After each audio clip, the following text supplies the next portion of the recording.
All right, so the Tampa Bay secondary is beat up. There's good defense so far, 6th in yards per play allowed, but really shorthanded perhaps in this game. Let's talk about the Ravens first, and let's talk about the quarterbacks. Actually, let's go position by position here. I see by your rankings you have no hesitation in starting Lamar Jackson despite 4 straight underwhelming games. Heath, discuss. No, Heath frozen. Oh, all right, Heath. Who would have internet connections at a time like this? We'll get Heath back. Internet connection issues. Sorry. Okay. Can I discuss Lamar Jackson and why you should still start? I don't know. I think maybe we'll just sit here in silence and wait for Heath. No, you know, it's a better idea, Dave. Why don't you talk about it? Go ahead. Okay, here's what I think. Nah, just kidding. Okay. He's got too much upside. You know that he's got 30-point potential. It's a short week. He's still going to continue to run the ball. He only attempted 16 passes last week. I don't think that's going to be the norm for him. I do think the Ravens are going to try and control the clock and run the ball with Gus. I like Gus. We'll talk about him in a minute. But you know, with Lamar Jackson, he's going to get, first of all, he's going to get numbers with Mark Andrews last week. Total anomaly. And hopefully Rashad Bateman's okay. Hopefully Duvernay gets involved a little bit more. And Lamar Jackson, you just keep rolling with him. I know he's been bad for the past few weeks. I don't think he's doing anything that's like completely changed him as a fantasy quarterback that makes you go, yeah, I better start Derek Carr instead. Right. I don't even know how much you want to get into it, but it's just the touchdowns. The first 3 weeks, Lamar Jackson was part of every offensive touchdown they scored. Every passing touchdown, every rushing touchdown, Lamar Jackson was part of it. In the last 4 games, you're starting to see the running backs do more. Dobbins, Drake, Edwards, they have a combined 5 rushing touchdowns. Jackson has 2 passing, no rushing in the last 4 games, but it just seems kind of fluky. But also their offense isn't scoring that much. They haven't scored more than 23 points in any of those games. Heath, go ahead. Yeah, it's like just as the first 3 weeks were not indicative of what was going to happen the next 3 weeks, I don't believe the last 3 weeks are indicative of what's going to happen the next 3 weeks. Last 4 weeks. Okay. Right. Okay. All right, fine. Start Lamar Jackson. Plus the matchup is favorable. Yeah. How about Brady? Start or sit? Start him.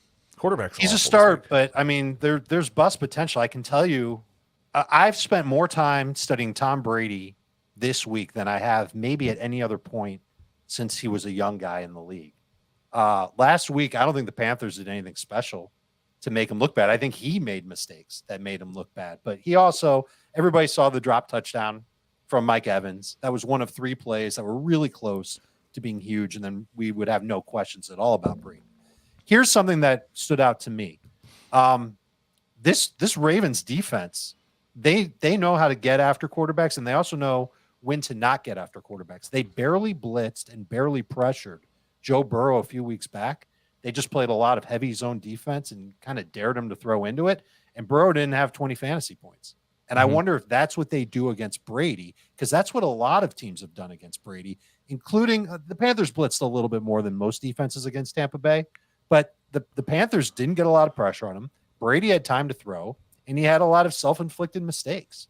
So I wonder if the Ravens start out their game plan by just rushing 4, hoping that some guys get there and sack him, of course, but also having 7 guys back, and they've got a good secondary to try and make it hard on Brady to complete passes at any length, especially since they know that Brady, in his mind, has to get rid of the ball quickly.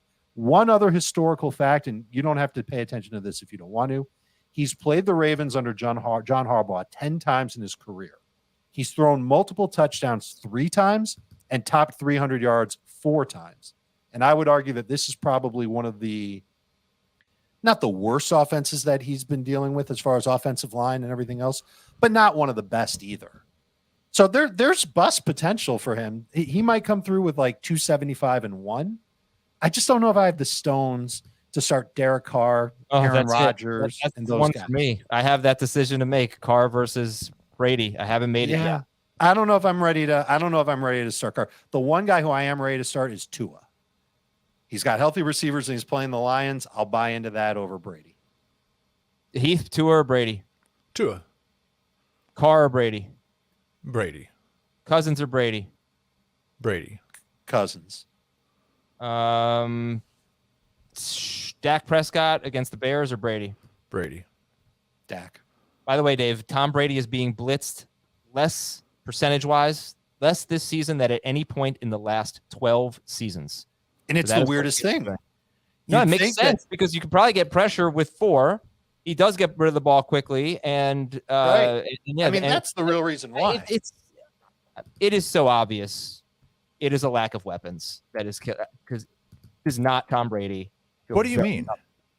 They don't have Gronk. They don't have Brown. They have they don't have relative to league average. He does not have a lack of weapons. I disagree. First of all, if you look at the full season, Mike Evans has missed some time and got kicked out of a game. Chris Godwin has missed a lot of time, and I just don't think Godwin is Godwin right now.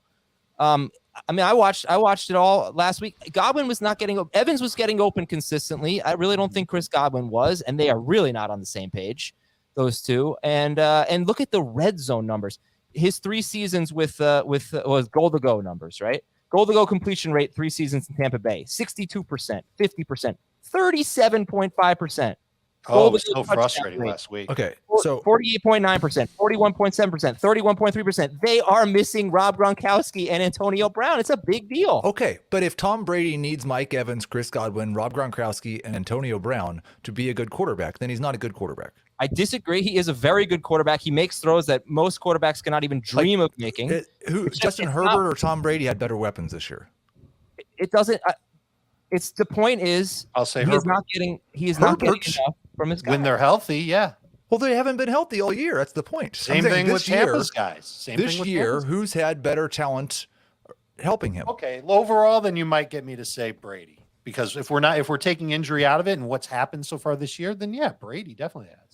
Whose offensive line's been better this year? He's had better than Herbert. I don't know. Offensive line wise.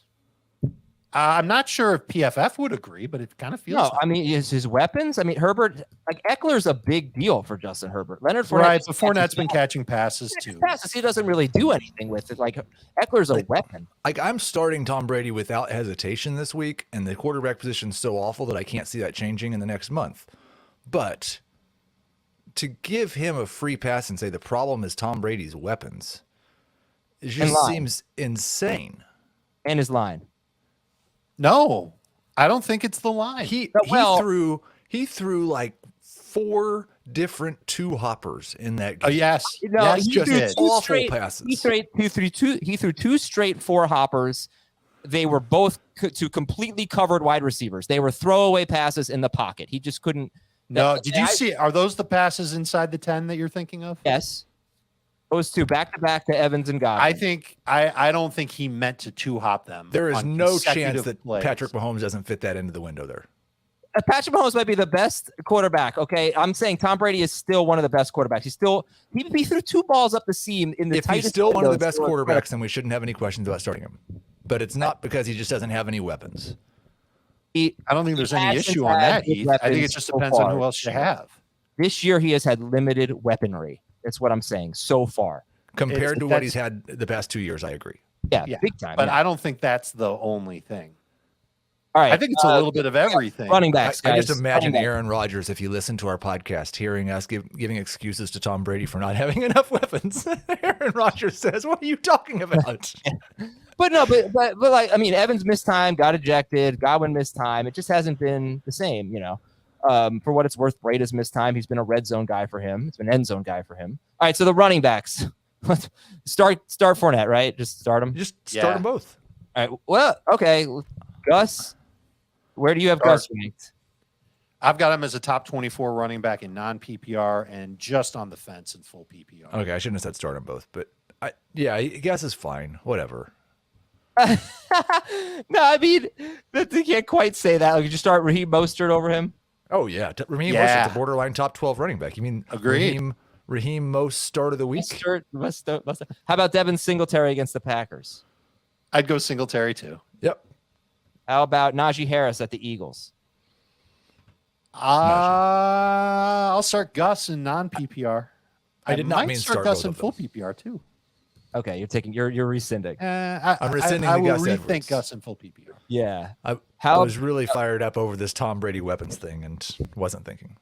How about Gabe Davis against Green Bay or Gus Edwards? Gabe. Yeah. I am curious to see because Gus Edwards had 10 carries in the first half and 6 in the second half. Kenyon Drake outcarried him in the second half, and short week. You worried at all about the workload for Gus? No, the opposite. Yes. He played 36% of the snaps and saw 36% of the rush attempts. If they run the ball 35 times instead of 50, he might have 10 carries.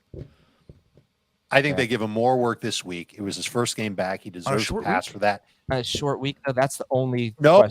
I think that's why they tried to let up on him a little bit. He played 23 snaps and had 16 carries, and I think they wanted to keep him relatively fresh. You're getting a running back who's only played one game, played 23 snaps, coming in against a Tampa Bay run defense that just made Deontay Foreman and Chuba Hubbard look like Larry Zonka and Mercury Morris. I'm not. Those guys aren't as good as they looked. Tampa Bay's defense, especially if they can get Gus into the second level, oh, man, he's going to have some huge runs. And I think he's a great candidate to score. I love the fresh legs on Thursday night. It worked out for Eno last week. I'm kind of hitting myself over not having Eno ranked high enough. I'm not going to make that mistake again in non-PPR with Gus Edwards. Okay. Well, those Thursday night games are always so good for fantasy, right? Yeah. I mean, come on. That Bucs defense is going to be tired. Gus is not going to be tired. I just think we got to keep an eye on Akeem Hicks too. I don't know how much you care about. No, that'll make some difference, and we've got to see just who's fresh and ready to go for the Ravens on their offensive line. But I was very impressed with how they blocked for Gus. Gus did a good job following his blocks. I think some of how he did too had to do with how Cleveland's run defense is. Right. Yes. Certainly inside the red zone, both of his touchdowns, the Browns defense was sleeping at the wheel. All right, come on, guys. What do you don't guys me? All right, come on. He wants to hurry up and get to the game that he invented. Heath, you can talk about the wide receivers. You can talk about the wide receivers. Go ahead.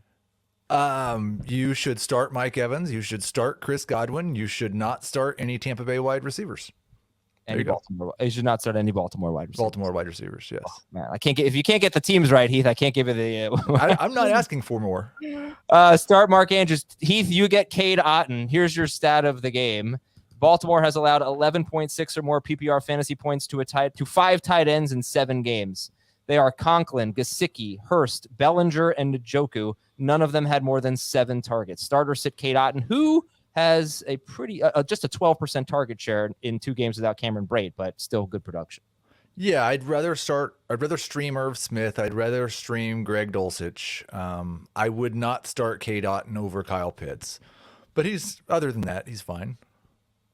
Dave, Cade Otton or Kyle Pitts? I'll take Otton. He's giving you about 10 to 11 PPR fantasy points in each of the 2 games that Brady has missed. But Brady has thrown so many passes in those games, so he doesn't have a high target share. If Brady keeps throwing 40-plus times, should be good for Otton. He's only 11% rostered as of right now. And Baltimore's DST, starter sit. They've been great. I'd start top 12 option. Top 10, actually.